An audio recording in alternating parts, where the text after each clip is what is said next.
नमस्कार दोस्तों, स्वागत है आपका चौहान एकेडमी में। आज जो हम चर्चा करेंगे वो काफ़ी महत्वपूर्ण है और ये जो चर्चा है ये बताएगा UPSC PT old questions from 1993 to till date अभी तक का संपूर्ण विश्लेषण व्यास साथ में पूरी व्याख्या होगी। मैं दिनेश चौहान आपका स्वागत करता हूँ। शुरू करते हैं। आज का जो पहला प्रश्न है हमारा, आपको पता भी हम चल रहे हैं जैव विविधता वाले पोर्शन में, जिसमें वन एवं पर्यावरण और जैव विविधता, क्योंकि यहाँ से 40% प्रश्न आपके यूपीएससी में आने की संभावना है। इसके अलावा बाकी भी जो एग्ज़ाम दे रहे हैं आप, उन सभी में यूपीएससी के प्रश्न को पैटर्न को ही फॉलो किया जाता है, खासकर पीएससी लेवल पर, तो ध्यान रखेंगे चीज़ों को। पहला प्रश्न है, निम्नलिखित में से कौन सा एक प्राणी समूह संकटापन्न जातियों के संवर्ग के अंतर्गत आता है। 2012 का प्रश्न है। इस पे बताना है आपको एक प्राणी समूह संकटापन्न जातियों के संवर्ग में जो आता है उसके बारे में चर्चा करनी है। एक है महान भारतीय सारंग, कस्तूरी मृग, लाल पांडा, एशियाई वन गधा, कश्मीरी महामृग, चीतल, नीलगाय, महान भारतीय सारंग। तीसरा हिम तेंदुआ, अनूप मृग, रीसस, बंदर और सारस। चौथा सिंह, पुच्छ, मैकाक, नीलगाय, हनुमान, लंगूर और चीतल। पहली बात तो यह कि आपको अभी भी इन सब के बारे में एक बार सर्च कर लेना चाहिए कि ये कहाँ कहाँ पाए जाते हैं और कौन कौन से वन जो प्राणी अभ्यारण्य में, उद्यान में मौजूद है ना। इसका करेक्ट आंसर जो है आपका, ठीक है, वो आपका कहलाएगा। इसमें आपको पता होना चाहिए कि जैसे महान भारतीय सारंग, कस्तूरी मृग, लाल पांडा और एशियाई वन गधा, ये संकटापन्न जातियों के अंतर्गत आते हैं। बाकी जो हैं वो संकटापन्न जातियों के अंतर्गत नहीं आते हैं। तो ये काफ़ी महत्वपूर्ण है हमारे लिए कि रेड पांडा और एशियाई जंगली गधा तथा संकटापन्न जातियों में आते हैं। अगला प्रश्न हमारा है, मिलेनियम इकोसिस्टम असेसमेंट पारिस्थितिक तंत्र की सेवाओं के निम्नलिखित प्रमुख वर्गों का वर्णन करता है। व्यवस्थाकर्ता, समर्थन, नियंत्रण, संरक्षण, सांस्कृतिक। एक असेसमेंट बनाया गया था ये, और इसका सिर्फ एक ही मकसद था, खाद्यान्न और जल का उत्पादन नहीं हो सकता, जलवायु और रोग का नियंत्रण नहीं है, पोषक चक्रण और फसल परागण, यही है इसका एक प्रोग्राम था, जिससे पारिस्थितिक तंत्र की सेवाओं जैसे इसका व्यवस्था करना, इसको समर्थन, नियंत्रण करना, इसको संरक्षण का, इसको सांस्कृतिक करना, पोषण चक्रण और फसल परागण। ठीक है, निम्नलिखित कौन सा एक समर्थन सेवा, यही है हमारा। इसके बाद अगला क्वेश्चन करते हैं हम, सीधे चलते हैं अपने अगले क्वेश्चन पर। ये है एंटीलोप होते हैं, आरिक्स और चीरू, ये दो जातियाँ हैं, इन दोनों में अंतर बताना है। आरिक्स गर्म और शुष्क क्षेत्र में रहने के लिए अनुकूलित है, जबकि चीरू ठंडे उच्च पर्वतीय घास के मैदान और अर्ध मरुस्थलीय क्षेत्र में रहने के लिए। आरिक्स का शिकार उसके सरभागों के लिए किया जाता है, जबकि चीरू का शिकार कस्तूरी के लिए किया जाता है। आरिक्स केवल उत्तरी पश्चिमी भारत में मिलता है, जबकि पश्चिमी भारत में मिलता है, जबकि चीरू केवल उत्तर पूर्व में मिलता है। हमें बताना है कि इसमें कौन से इसका ऑप्शन करेक्ट है। तो आपको थोड़ा सा बता दूं इसके लिए मैं, चीज़ें जरूरी है। आरिक्स गर्म और शुष्क दोनों क्षेत्रों में रहते हैं। पहली बात तो गर्म और शुष्क क्षेत्रों में रहने के लिए एक अनुकूलित है, जबकि चीरू है वो सिर्फ ठंडे और भी उच्च पर्वतीय घास के मैदान और अर्ध मरुस्थलीय क्षेत्र में रहने के लिए अनुकूलित होते हैं। तो इसका जो करेक्ट आंसर होगा वो करेक्ट होगा ए, गर्म और शुष्क दोनों में रहते हैं। चीरू जो है ठंडे उच्च पर्वतीय घास के मैदान और अर्ध मरुस्थलीय क्षेत्रों में रहने के लिए है। तो ये हमारे लिए सही है। अगला प्रश्न है, निम्नलिखित में से कौन से भौगोलिक क्षेत्र में जैव विविधता के लिए संकट हो सकते हैं। वैश्विक तापन, आवास का विखंडन, विदेशी जाति का संक्रमण, शाकाहार को प्रोत्साहन। अब बताना है कौन से भौगोलिक क्षेत्र में जैव विविधता के लिए संकट हो सकते हैं। अच्छे से समझिएगा, इसको किसी धर्म से जोड़ के मत देखिएगा, नहीं तो दिक्कत हो जाएगी। वो शाकाहार, पालाहार, मांसाहार वाले मत जाइएगा, तो नहीं तो दिक्कत हो सकती है। प्रश्न पूछा है कौन से भौगोलिक क्षेत्र में जैव विविधता के लिए संकट हो सकते हैं। वैश्विक तापन क्या हो सकता है, तो आपके दिमाग में आना चाहिए कि बिल्कुल हो सकता है, हो सकता है, बिल्कुल हो सकता है। अच्छा, और इसके अलावा और क्या है, आवास का विखंडन बिल्कुल हो सकता है, विदेशी जाति का संकट बिल्कुल हो सकता है, शाकाहार को प्रोत्साहन, अगर हम शाकाहार को प्रोत्साहन दें तो जैव विविधता संकट कैसे बढ़ेगा भाई, नहीं बढ़ेगा। शाकाहार को बढ़ावा देने के अतिरिक्त अन्य सभी कार्य जो हैं भौगोलिक क्षेत्र की जैव विविधता के लिए खतरा है। भौगोलिक का मतलब हुआ किसी भी एक क्षेत्र में स्थित। वैश्विक तापन बढ़ेगा तो वहाँ के जो जीव हैं वो खत्म होंगे, आवास का विखंडन खत्म होगा तो आवास में वो रहेंगे नहीं, विदेशी जाति का संक्रमण हो जाएगा तो उस भौगोलिक क्षेत्र में रहने वाले जीव मर जाएंगे, अगर शाकाहार को प्रोत्साहन मिलता है तो उससे बल्कि जीव जो है बेचारे वो तो बचे रहेंगे, है ना। तो इसका करेक्ट आंसर होगा केवल ए। ठीक, चलिए आगे बढ़ते हैं। अगला प्रश्न हमारा, निम्नलिखित कृषि पद्धतियों पर विचार कीजिए। समोच्च बांध, शून्य जुताई और अनुपद सस्यन। थोड़ा सा इसको समझेंगे बात। वैश्विक जलवायु परिवर्तन संवर्धन में कौन से मृदा में कार्बन प्रच्छादन या संग्रहण में सहायक है?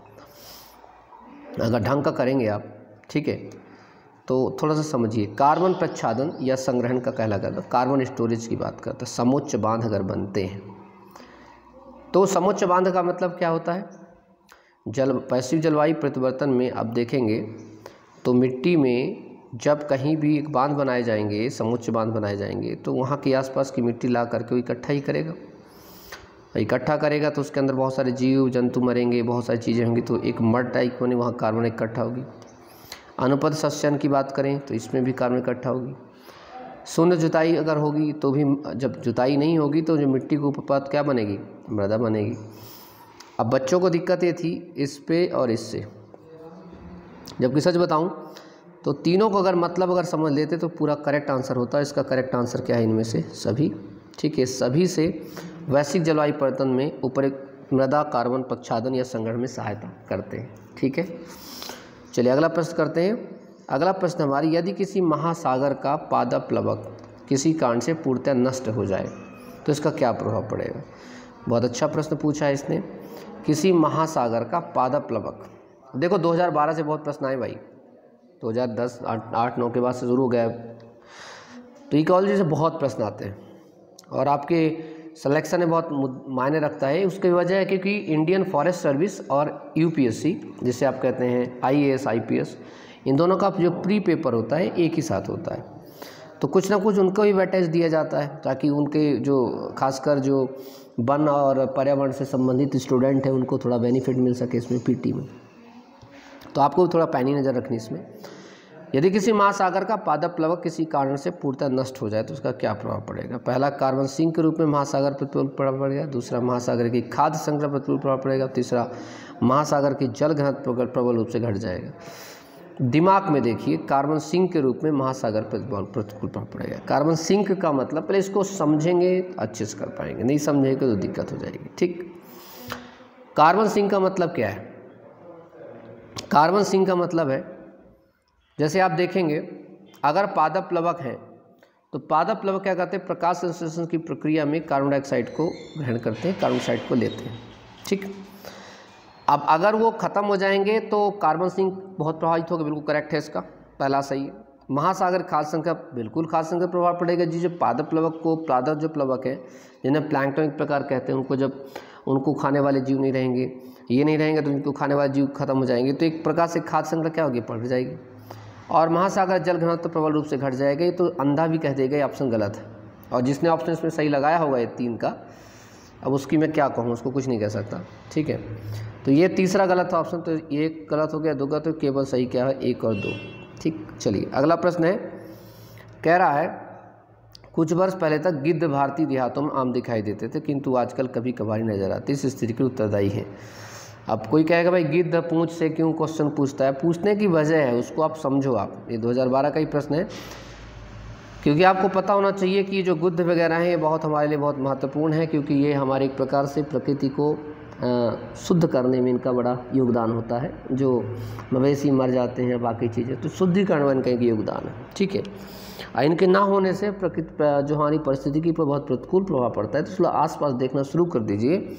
आईएएस बनना है तो समझ विकसित करनी पड़ेगी, फिर से गांव की ओर लौटना पड़ेगा और गांव में देखना पड़ेगा कि कौन सी चीज़ें हम पहले देखते थे। पहले का आईएएस के एग्ज़ाम और अब के आईएएस के एग्ज़ाम में अंतर है। अब के आईएएस एग्ज़ाम में कुछ जानना चाहता है कि जो आईएएस अधिकारी है क्या वाकई में भारत के अंदर स्थित परिस्थितियों को या विश्व के अंदर स्थित परिस्थितियों को देखना जानता है, या सिर्फ किताबों का कीड़ा है। तो तभी आपको डिस्ट्रिक्ट मजिस्ट्रेट एवं जिला क्या कहलाता है? कलेक्टर एवं जिला दंडाधिकारी। बहुत बड़ी बात होती है यार। ठीक, नवीन मवेशी जातियों द्वारा उनके नीड़ स्थानों का नाश किया गया। गो पशुपालकों द्वारा रुग्ण पशुओं को उपचार हेतु प्रयुक्त एक औषधि या उन्हें मिलने वाले भोजन में कमी है, उनमें हुआ व्यापक दीर्घस्थायी घातक रोग। इसका सही ऑप्शन है आपका जो है जब कोई गाय वगैरह मवेशी को पालने वाला जो होता है, तो जो रुग्ण पशुओं के उपचार हेतु, दूध वाले पशु उपचार हेतु एक औषधि दी जाती है, ठीक है। वो बहुत ख़तरनाक होती है और उसको जब दी जाती है तो क्या होता है कि वो जानवर के अंदर मौजूद रही। जब जानवर मर जाते हैं तो जब गिद्ध उसको खाते हैं तो गिद्ध के जो अंडे हैं, ठीक है, वो नहीं बन पाते और उसके जो अंडे के ऊपर जो एक लेयर होती है वो बहुत जल्दी टूट जाती है, जिसकी वजह से उनकी जो आने वाली जनरेशन होती है वो अंडे कमज़ोर होने की वजह से नहीं पैदा हो पाती है। एक बड़ी समस्या है। इसको कई बार हिंदू ने या बहुत सारे जगहों पर आर्टिकल में छापा गया था, सरकार ने भी चिंता कई बार जताई थी, तो इसका करेक्ट आंसर बी है। अगले प्रश्न की बात करते हैं। पुराने और प्रयुक्त कंप्यूटरों या उनके पुर्जों के असंगत या अव्यवस्थित निपटान के कारण निम्नलिखित में कौन से ई अपशिष्ट के रूप में पर्यावरण में निर्मुक्त होते हैं। अब देखिए, आपको पता है जैसे हमारे कंप्यूटर है, जैसे हमारा मोबाइल फ़ोन है, तो बहुत जल्दी 1-8 साल में, 6 महीने में, 1.5 साल में ख़राब हो जाते हैं, फिर लोग उसको फेंकते हैं। वो कहलाता है ई अपशिष्ट कहलाता है या इलेक्ट्रॉनिक कचरा कहलाता है, ठीक। जब ई अपशिष्ट में लौह और अलौह धातु दोनों ही होते हैं, आपको ही पता है। जैसे अलौह धातु की बात करूँ तो तांबा है, एल्युमिनियम है, चांदी, सोना, प्लेटिनियम, पैलेडियम, ये सब इसमें मिला होता है, ठीक। सीसा, पारादार आर्सेनिक, कैडमियम, सेलेनियम और हेक्सा वैलेंटिन, क्रोमियम आदि पर्यावरण के प्रदूषण के मुख्य कारण होते ही होते हैं। तो इसमें बात करूंगा ना, 51 में है, तो इसमें ऑप्शन है कि बेरिलियम, क्रोमियम, पारद, प्लूटोनियम, कैडमियम, हेप्टाक्लोरो, सीसा। इसको एक साथ आप नहीं कर पाएंगे। इसको करने का एक अच्छा तरीका है, इसमें ये छांटिए कि क्या सही नहीं है इसमें, ठीक। अगर उसको छांट लिए तो आप समझ लीजिए आप एग्ज़ाम आपका क्रैक होगा इसमें। तो एक पहले छांटिए कि कौन सा नहीं हो सकता है, ठीक। जैसे इस पे देखिए आप, एक बहुत ही खतरनाक चीज़ इसमें दिखी है, एकदम अलग से। जैसे प्लूटोनियम, प्लूटोनियम का प्रयोग नहीं होता बल्कि पैलेडियम का प्रयोग होता है। प्लूटोनियम वगैरह परमाणु हथियार वगैरह में, परमाणु बनाने में, ऐसी चीज़ों में प्रयोग किया जाता है। तो अगर मैं 7 को हटा दूं, 1 को पकड़ लूं, तो देखो ये इतना बड़ा प्रश्न जो है बहुत आसानी सॉल्व हो जाता है। मेरे को नहीं पता बाकी चीज़ का, कैडमियम, हेक्टाफ्लोर कुछ नहीं पता, पर मुझे पता प्लूटोनियम तो कंप्यूटर प्रयोग नहीं होता है। ये सर्वविदित है, 10वीं 11वीं क्लास में भी आदमी पढ़ा है कि प्लूटोनियम का जो प्रयोग है, यूरेनियम वगैरह, प्लूटोनियम वगैरह, इनका प्रयोग जो होता है वो परमाणु ऊर्जा वगैरह में प्रयोग किया जाता है। तो अगर 7 को हटा दिया जाए तो 1 का ऑप्शन गलत हो गया, सी गलत हो गया, डी गलत, क्योंकि 7 जहाँ गलत हो गया, इसका करेक्ट आंसर बचता केवल बी। तो देखा आपने, इसे कहते हैं आप हटाने के मेथड से कैसे एक बड़े से बड़े पहाड़ जैसे प्रश्न को आप सॉल्व कर सकते हैं। इसका सिंपल सी बात है। अगला प्रश्न बात करते हैं, बहुत अच्छा प्रश्न है। परितंत्र में खाद्य श्रृंखलाओं के संदर्भ में निम्नलिखित कथनों पर विचार कीजिए। खाद्य श्रृंखला उस क्रम का निर्देशन करती है जिसमें जीवों की एक श्रृंखला एक दूसरे के आहार द्वारा पोषित होती है। दूसरा, खाद्य श्रृंखला एक जाति की समष्टि के अंतर्गत पाई जाती है। तीसरा, खाद्य श्रृंखला उस प्रत्येक जीव की संख्याओं का जो दूसरों के द्वारा खाई जाती निर्देशन करती है। किसी कोचिंग की, किसी बड़े इंस्टीट्यूट की आवश्यकता नहीं इस प्रश्न को सॉल्व करने की। 10वीं क्लास की एनसीईआरटी का लास्ट चैप्टर आपने अगर पढ़ा होगा, जिसमें खाद्य श्रृंखला, इसे पोषण कहते हैं, पोषण का आहार, ठीक है। तो उस पे चैप्टर में आप जाएंगे तो वहाँ पर पाएंगे कि ऊर्जा प्रवाह जब होता है तो खाद्य श्रृंखला उसमें दिखी हुई, खाद्य श्रृंखला खाद्य जाल में अंतर बताया इसमें, ठीक है।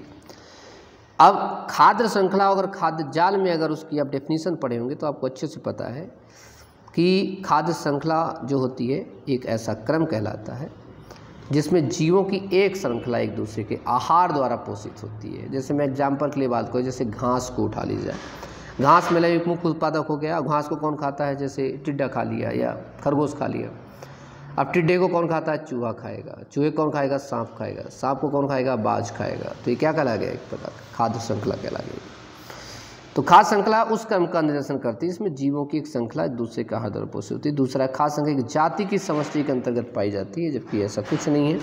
अगर यहीं से आपने इसको सही कर लिया तो कोई मजा आ गया आपको। जाति की समष्टि के अंतर्गत नहीं पाई जाती है। और न खाद्य श्रृंखला उस प्रत्येक जीव की संख्याओं का जो दूसरे द्वारा खाई जाती है करती है, ऐसा भी नहीं। इसमें सिर्फ आहार द्वारा पोषित होती है एक दूसरे के द्वारा, ठीक है। तो दूसरा गलत हो गया तो हमारे ऑप्शन गलत हो गया, तो करेक्ट हमारा सही बचता है केवल एक, और वह हमारा खाद्य श्रृंखला उस क्रम का निर्देशन करती है जिसमें जीवों की एक श्रृंखला एक दूसरे के आहार द्वारा पोषित होती है। देखिए, अंडरस्टूड बेसिक क्वेश्चंस हैं, समझदारी पर पूरे क्वेश्चन हैं। इन क्वेश्चंस को समझने के लिए एक बार गहन अध्ययन की आवश्यकता है, ढंग की पढ़ने की आवश्यकता है, चाहे एनसीईआरटी हो चाहे जो भी आप पढ़ रहे हैं। आगे बढ़ते हैं। निम्नलिखित में से किनमें सिंह पूंछ बानर मैकॉक अपने प्राकृतिक आवास में पाया जाता है? जैसे मैकॉक के बारे में 2012 में क्वेश्चन पूछा गया था, लेकिन उसमें क्वेश्चन था रेड पांडा और एशियाई जंगली गधा संकट प्रजातियों के बारे में बात की गई थी, और उसमें एक ऑप्शन के रूप में था मैकॉक, सिंह पूंछी बानर, जिसे मैकॉक कहते हैं। सच देखा जाए तो इस प्रश्न में 2012 के प्रश्न को खुद को रिपीट किया उसने, ठीक है, लेकिन उसने चीज़ों को हटा दिया, बदल दिया है। मैंने बोला था आपको उसमें जितने भी जानवर मौजूद थे, बोला था कि इनके बारे में पता करिए कि कौन से किस जगह पर किस स्टेट में पाया जाता है, कौन से नेशनल पार्क में पाया जाता है, तो आप उसको सॉल्व कर पाते हैं। अब देखिए यहाँ पर ऑप्शन तमिलनाडु, कर्नाटक, केरल, आंध्र प्रदेश, काफ़ी चर्चा में रहता है ये मैकॉक जो है। मैकॉक जो सिंह पूंछ बांदर है, ठीक है, शेर की थोड़ी सी आखिरी टाइप की, लेकिन बांदर होता है बेसिक तौर पर। इसको अगर देखा जाए तो इसका करेक्ट आंसर जो हमारा है, ये भारत के 3 राज्यों में बेसिक तौर पर पाया जाता है। और पहले इसको जानने के लिए ज़रूरी है कि किस में नहीं पाया जाता है, तो अगर एक को छाट देंगे तो आपको करेक्ट आंसर मिल जाएगा। इसको एक है आंध्र प्रदेश, यहाँ ये ऐसा कुछ भी नहीं है, तो आंध्र प्रदेश को अगर मैं कट करता हूँ तो सी भी ऑप्शन गलत हो गया और डी भी ऑप्शन गलत हो, तो बचता केवल 1, 2, 3 तमिलनाडु, केरल और कर्नाटक में पाया जाता है, ठीक है। ये तीनों राज्य हैं इसके। चलिए आगे बढ़ते हैं। निम्नलिखित में से कौन सा एक पद केवल जीव द्वारा ग्रहण किए गए द्विक स्थान का ही नहीं बल्कि जीवों के समुदाय में उसकी कार्यात्मक भूमिका का भी वर्णन करता है? बहुत महत्वपूर्ण है, इसको समझिएगा बात को। इकोटोन, आवास, पारिस्थितिक कर्मता और आवास क्षेत्र, 3-4 ऑप्शन है। इसमें बताना है कि कौन सा एक पद जो केवल जीव द्वारा ग्रहण किए गए द्विक स्थान का ही नहीं बल्कि जीवों के समुदाय में उसकी कार्यात्मक भूमिका का वर्णन करता है। तो कार्यात्मक ध्यान रखिएगा। और आप लोग अगर इसके ये सीधे प्रश्न पूछा था, आप अगर NIOS का नोट्स पढ़े होंगे पारिस्थितिकी एवं पर्यावरण 11वीं क्लास का, तो उसमें अच्छे से दिया हुआ है संक्रामक का इकोटोन, परिस्थितिक कर्मता, आवास, क्षेत्रीय आवास क्या कहलाता है। तो कार्यात्मक भूमिका का मतलब जहाँ वो वर्क कर रहा होता है, जहाँ से खाने की चीज़ों को प्राप्त करता है, ठीक है। इसका सही आंसर जो है हमारा पारिस्थितिक कर्मता है, जिसे हम नीके भी कहते हैं, और इकोटोन जबकि ऐसा नहीं है, पारिस्थितिक कर्मता को हम नीके कहते हैं। यह व्याख्या करता है कि किस तरह से जीव या जीवों के समुदाय वितरित संपदा और प्रतिस्पर्धाओं के साथ पेश आते हैं। पारस्परिक कर्मता जो होती है जीवों की जीवन शैली को दर्शाता है, अर्थात सभी जीवों की एक अलग कर्मता होती है जिसमें रहकर जीव अपना जीवन धारण करता है और संतति को जन्म देता है। तो ये प्रश्न था निकेत से। ये देखना आगे चल के और भी फिर से रिवीजन करेगा, फिर से क्वेश्चंस रिपीट करता है UPSC, क्योंकि काफ़ी महत्वपूर्ण है ये। क्योंकि निके जो है, समझिए बात को, निके है क्या, जैसे जीव है या जीवों का समुदाय है, तो जो भी वितरित संपदा है या जो भी उसके लिए संसाधन है, उन सब के लिए प्रतिस्पर्धा करते हैं लोग खाने के लिए। और पारंपरिक कर्मता जो होती है जीवों की जो जीवन शैली को दर्शाती है बेसिक तौर पर, कि मतलब अगर किस प्रकार की जीवन शैली अपनाता है, और सभी जीवों की एक अलग कर्मता होती है, अलग निके होता है, तो वो उसकी कार्यात्मक भूमिका का वर्णन करता है निके, ठीक है। अगला प्रश्न है, निम्नलिखित पर विचार कीजिए। तारा कछुआ, बामन सुअर, मॉनिटर छिपकली, स्पाइडर बानर भारत में जो प्राकृतिक रूप से पाए जाते हैं उसको करना है। देखिए सच कहा जाए तो भारत में जो प्राकृतिक रूप से पाए जाते हैं, तो तारा कछुआ भी पाया जाता है, आपने देखा होगा काफ़ी बार न्यूज़ में रहता है जब लोग इसको एयरपोर्ट वगैरह पे पकड़ लेते हैं कहीं बाहर भेजते हुए। मॉनिटर छिपकली पाई जाती है, बामन सुअर भी पाया जाता है। ये दिक्कत है स्पाइडर बानर की, स्पाइडर बानर भारत में नहीं पाया जाता है। तारा कछुआ सुर्ख और कटीले अंचल में पाया जाता है, आप जानते हैं। बामन जो सुअर है लुप्त हो जाने का भय अभी भी, बामन सुअर असम में ही पाया जाता है विशेषतौर। और मॉनिटर छिपकली जो है भारत, श्रीलंका और पाकिस्तान में भी मिलती है क्योंकि आसपास है। लेकिन जो स्पाइडर बानर है वो मध्य और दक्षिणी अमेरिका में पाया जाता है स्पाइडर बानर, ठीक है। तो ध्यान रखना ये एक अलग चीज़ है, ठीक। तो अगर 4 गलत हो गया तो ये गलत हो गया, ये गलत हो गया, करेक्ट आंसर हमारा क्या है ए। चलिए आगे बढ़ते हैं। निम्नलिखित में से कौन से भारत के कुछ भागों में पीने के जल में प्रदूषक के रूप में पाए जाते हैं? अब इसमें देखिएगा, आर्सेनिक, फ्लोराइड, यूरेनियम, सार्बिटॉल, फॉर्मेल्डिहाइड। अब ये प्रश्न सॉल्व हो सकता है एलिमिनेशन मेथड, इसके अलावा कोई ऑप्शन ही नहीं है, ठीक। इससे पहले देखिए कि कौन सा गलत कौन सा है, ठीक है। अब फिर से एक बात आएगी, अब भाई पानी, पीने के पानी में यूरेनियम तो नहीं पाया जाता ना। देखिए फिर से वो प्रश्न आ गया, प्लूटोनियम वाला याद करिए और ये वाला याद करिए। बाकी मुझे नहीं पता, बाकी चलो मैं जानता हूँ कि आर्सेनिक, फ्लोराइड, सार्बिटॉल, फॉर्मेल्डिहाइड मुझे नहीं पता, ओके।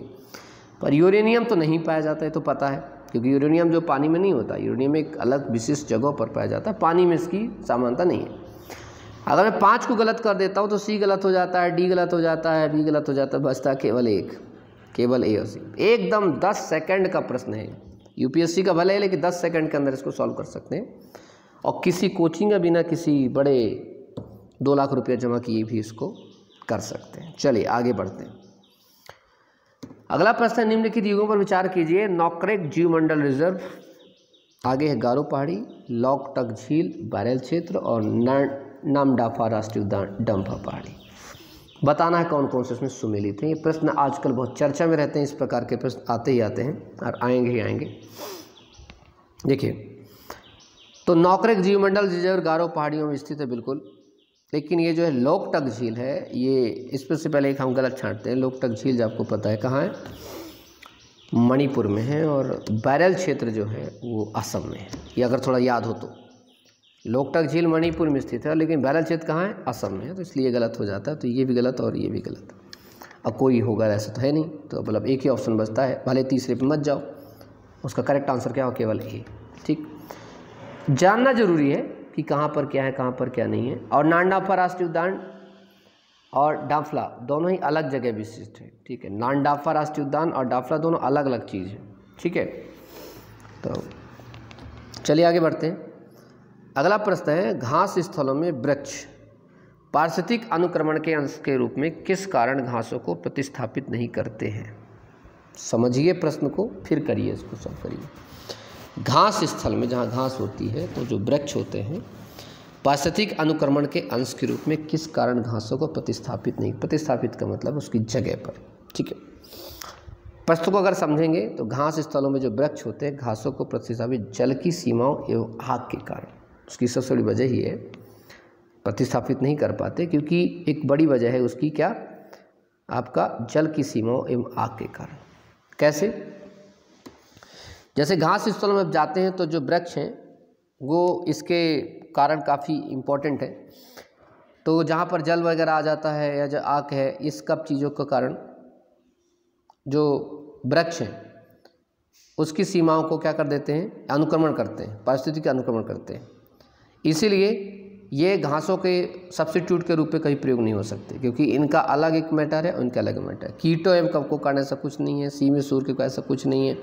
अक्सर लोगों को लगा था सीमित सूर्य के प्रकाश एवं पोषक तत्व की कमी कारण, ऐसा बिल्कुल नहीं है। बता रहा प्रतिस्थापित नहीं करते, घासों को प्रतिस्थापित नहीं करते, तो इसकी वजह जल की सीमाओं एवं आग के कारण। ठीक है, अगले प्रश्न की ओर बढ़ते हैं। 16वां प्रश्न है, बड़ा अच्छा प्रश्न है। परितंत्रों की घटती उत्पादकता क्रम उनकी निम्नलिखित में से कौन सा अनुक्रम सही है। घटती उत्पादकता, कौन उत्पादकता को ऑर्डर वाइज बनाना है, कम और ज़्यादा करता है, तो इसमें है महासागर, झील, घास स्थल, मैंग्रोव। घटती बता रहा हूँ, पूछना मैंग्रोव, महासागर, घास स्थल, झील, मैंग्रोव, घास स्थल, झील, महासागर, महासागर, मैंग्रोव, झील, घास स्थल। बताइए क्या हो सकता है इसका ऑप्शन।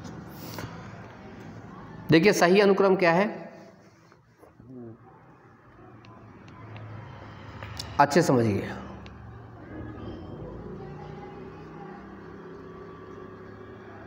सबसे ज़्यादा उत्पादकता कहाँ हो सकती है, मैंग्रोव में। करेक्ट आंसर मैंग्रोव मिल गया। अब मैंग्रोव 2 जगह है, अब हमें सही करना है कौन सा सही कौन सा गलत है, तो लास्ट में आते हैं झील और महासागर। कुछ भी कर लो, जो झील होगा, समझ बात को, और महासागर होगा, तो महासागर में उत्पादकता तो ज़्यादा होगी ना, झील में तो कम नहीं हो सकती। तो ये भी हमारे लिए गलत हो जाता है। ऑप्शन बचता क्या, ये मैंग्रोव, महासागर, घास स्थल, झील। क्योंकि पारितंत्रों की जो घटती उत्पादक के क्रम में उनकी सही अनुक्रम वही हुए, मैंग्रोव है, फिर घास स्थल, झील। अधिक विविधता वाले पारितंत्र की उत्पादकता भी क्या होती है, अधिक होती है। ठीक है, तो इसको थोड़ा सा एक बार फिर समझें। यहाँ पर मैंने थोड़ा सा मिस्टेक ये कर दिया कि आपको यहाँ पर ये बोल दिया कि ये सही है, सही ये होगा। कैसे, मैंग्रोव में ज़्यादा उत्पादकता होती है, फिर महासागर में उत्पादकता ऐसा नहीं, उससे ज़्यादा उत्पादकता घास स्थल, फिर उसके बाद क्या है झील में, उसके बाद महासागर। महासागर एक बड़ा होता है। और महासागर में जो उत्पादकता है वो इनसे कम होती है, क्योंकि मैंग्रोव वनों में ज़्यादा विविधता पाई जाती है, घास स्थल में उससे फिर ज़्यादा उससे कम, फिर झील में, फिर सबसे लास्ट में किससे महासागर में। इसका करेक्ट आंसर सी होगा, क्योंकि एक कॉन्सेप्ट है कि अधिक विविधता वाले पारितंत्र की उत्पादकता भी क्या होती है, अधिक होती है। तो अधिक विविधता किस में होती है, मैंग्रोव में होती है, उसके बाद घास स्थल में होती है, फिर झील में। महासागर में अधिक विविधता नहीं हो जाती, इसलिए इसका करेक्ट आंसर क्या होगा, सी होगा। इसलिए मैं दोबारा इसको रोक के बता दिया। अगला प्रश्न बात करते हैं, निम्नलिखित भारतीय प्राणी जात पर विचार कीजिए। घड़ियाल है, चर्मपीठ है जिसे लेदर बैक टर्टल कहते हैं, और अनूपमृग है। कौन से संकटापन्न है, फिर से आप लोग अपने एग्ज़ाम में इसको देख लीजिए, कौन से संकटापन्न है कौन से नहीं है, इनकी सूची देख लीजिए। अभी टाइम है, और यूपीएससी पीटी भी अभी पोस्टपोन होने की पूर्ण संभावना है, 3 मई तक पता चल जाएगा आपको। अच्छा वक्त है, अच्छे से इसको पढ़ लीजिए। तो इसका सही ऑप्शन है, आपको पता है कि घड़ियाल जो है आयुष्मान के साथ खतरे में तो है ही, ठीक है, बिल्कुल खतरे में। बांध बनाने के कारण घड़ियालों के पर्यावरण क्षतिग्रस्त हो रहा है, अतिरिक्त शिकार भी हो रहे हैं। चंडपीठ जो कुर्म होता है मनुष्य के अवहेलना का कारण खतरे में है, ठीक है। अनूपमृग की बात करें तो अभी जंगलों की कटाई से इसका पर्यावरण नष्ट हो रहा है। कृषि कार्य दलदली में सुखाए जाने से अनूपमृग का क्या हो रहा है, प्राकृतिक आवास क्या हो रहा है, ना के बराबर रह गया। तो इसका करेक्ट आंसर क्या है, सी, मतलब सभी। चलिए 18वां क्वेश्चन है, पारितंत्र में खाद्य श्रृंखलाओं के संदर्भ में निम्नलिखित में से किस प्रकार का के जीव अपघटक जीव कहलाते हैं। विषाणु, जीवाणु, कवक। ये अपघटक की बात कर रहा है, तो कौन से अपघटक, ये प्रश्न बहुत अच्छा प्रश्न है, ठीक है। विषाणु ध्यान रखना कभी भी अपघटक की कैटेगरी में नहीं आते हैं, बस ये अगर याद हो गया तो फिर आप तो कर गए, ठीक है। जीवाणु किसी प्रकार के जैविक पदार्थ अपघटित कर सकता है। कवक एक मुख्य अपघटक है ही, यह पदार्थ ऊपरी सतह को ही नहीं बल्कि पदार्थ के अंदर तक जाकर पदार्थ को अपघटित करता है। लेकिन बात करो विषाणु, तो विषाणु ऐसा नहीं करता। तो अगर ये गलत हो गया तो ये गलत, ये गलत है, तो केवल बचा क्या, 2 और 3 सही, ठीक है। पृथ्वी काल के संदर्भ में निम्नलिखित कथनों पर विचार कीजिए। 2014 का प्रश्न है, यह यूनेप तथा यूनेस्को का उपक्रम है। पृथ्वी काल समझ रहे हैं, मतलब अर्थ आवर्स। यह एक आंदोलन जिसमें प्रतिभागी प्रतिवर्ष एक निश्चित दिन 1 घंटे के लिए बिजली बंद कर देते हैं। जलवायु परिवर्तन में पृथ्वी को बचाने की आवश्यकता के बारे में जागरूकता लाने वाला आंदोलन है।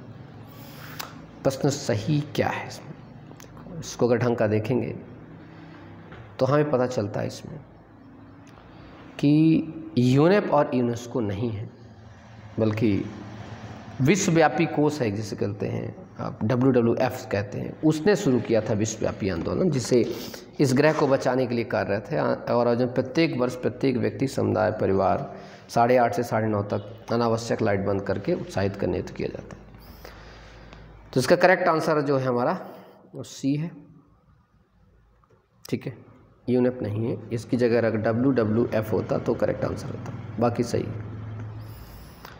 अगला प्रश्न करते हैं, निम्नलिखित में से कौन सा एक आहार श्रृंखला का सही क्रम है। डायटम, क्रस्टेशियाई, हेरिंग, क्रस्टेशियाई, डायटम, हेरिंग। तो इसको थोड़ा समझिए क्या है। आप एक बात बताइए मुझे, डायटम जानते हैं आप, स्वपोषी होते हैं, अपना भोजन स्वयं तैयार करते हैं, बिल्कुल। क्रस्टेशियाई शाकाहारी होते हैं, मतलब इनको खाते हैं। और हेरिंग मांसाहारी होते हैं जो क्रस्टेशियाई से भोजन प्राप्त करते हैं। तो इसका पूरा सही है जो ये है, लेकिन ये तब पता होगा जब थोड़ा सा आपको जीवों के बारे में चीज़ें पता होंगी। तो आज का ये आप 20 प्रश्न थे। उम्मीद करता हूँ बहुत मज़ा आया होगा, समझ में आया होगा। तो दोस्तों तक शेयर करें, ज़रूर इसको पहुँचाएँ, और उन सभी को एक क्लिक करके सब्सक्राइब और ज़रूर करवा करके, ताकि आपको अगली वीडियो मिलती रहे। साथ ही साथ जो मेरे मेहनत करने के नतीजा है वो आप तक पहुँचता रहे। और आप अगर उसको नहीं देख रहे हैं तो आपके अगर काम की नहीं तो अपने दोस्तों को में भेज सकते हैं, तो जो PSC की UPSC की तैयारी कर रहा है उस तक पहुंच जाएगा, तो बड़ा अच्छा कार्य होगा, उपकार होगा आपका, उन लोगों के लिए भी अच्छा, ठीक है। चलिए, इसकी PDF प्राप्त करने के लिए चौहान एकेडमी का आप टेलीग्राम डाउनलोड कर सकते हैं, टेलीग्राम लिंक मिल जाएगा, उस पर आपको इसकी सारी PDF मिल जाएगी आपको, ठीक है। चलिए, जय हिंद, जय भारत, टेक केयर, नमस्कार।